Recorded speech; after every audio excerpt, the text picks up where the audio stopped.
সালে দ্বিতীয় ডাকসু নির্বাচনের সময় আওয়ামী গুন্ডারা সেখানে আওয়ামী ছাত্রলীগ এবং ছাত্র ইউনিয়ন যৌথ প্যানেল দিয়েও জাসদ ছাত্রলীগের প্যানেলকে পরাজিত করতে পারেনি। সেই কারণে তারা ব্যালট পেপার হাইজ্যাক করে নিয়ে যারা দেশ স্বাধীনতা চায় নাই তারা ছাত্রদের ভোটে জিতে ডাকসু নির্বাচন নিয়ে এখানে তো একটা তুগলুকি কাণ্ড ঘটেছে, আমরা সেটা দেখেছি, যেটার প্রমাণ গত সপ্তাহে নীলক্ষেতে ব্যালট পেপার পাওয়ার ঘটনা ঘটেছে। এবং আমরা ডাকসু নির্বাচনেও সেই সময় আমরা দেখছি অনেক প্রার্থী এখানে নির্বাচনে যে সুষ্ঠুভাবে হচ্ছে না এই বিষয়ে অভিযোগ তোলা হয়েছে। এটা মানে কোনো কারণ নাই যে হচ্ছে যারা দেশে স্বাধীন চায় নাই তারা এরকম ডাকসুর মতো একটা জায়গায় জিতে যাবে এরকম বিপুল ভোটে। এটা তো অবশ্যই একটা কারচুপি হয়েছে এবং সেই কারচুপিটা আন্দোলন সংগ্রামের মধ্যে দিয়ে আশা করি ঢাকা বিশ্ববিদ্যালয় এটা জনগণের সামনে উপস্থাপন করা দরকার, করে এখানে যে সত্যিকার অর্থে এই ছাত্রছাত্রীদের যে আকাঙ্ক্ষিত ডাকসু সেটা প্রতিষ্ঠিত করা দরকার।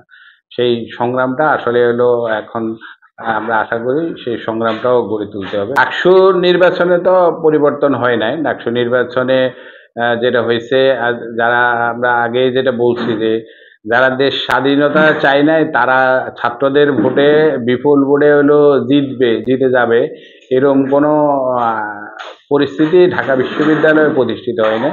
সেখানে সূক্ষ্ম কারচুপির মধ্য দিয়ে এখানে ভোট জালিয়াতি করা হয়েছে, এটাই মনে হচ্ছে। যেটা হচ্ছে নীলক্ষেতে ওইটা ব্যালট পাওয়ার মধ্য দিয়ে এটা বোঝা যাচ্ছে।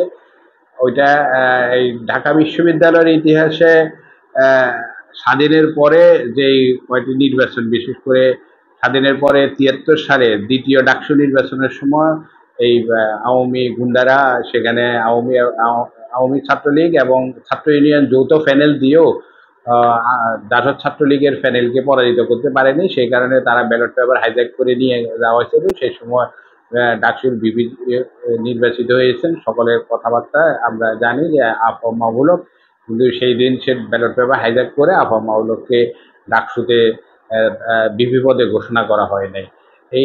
এর সাথে মিলাই এবারের যে ডাকসু নির্বাচন, এই নির্বাচনেও এই নীলক্ষেতে ব্যালট পেপার পাওয়ার মধ্য দিয়ে বোঝা যাচ্ছে যে এই নির্বাচনে এখানে নীল নকশা করে এখানে ভোটের ফলাফল নির্ধারণ করা হয়েছে। ডাকসু নির্বাচনের ভোট গণনা করে হলো ফলাফল আনা যাবে না, কারণ হচ্ছে হলো এখানে তারা যে সিস্টেমে র্যাঙ্কিংটা করছে সেই কারণে ব্যালট পেপার এর মধ্যে তাদের পক্ষে সিল দেওয়া আছে।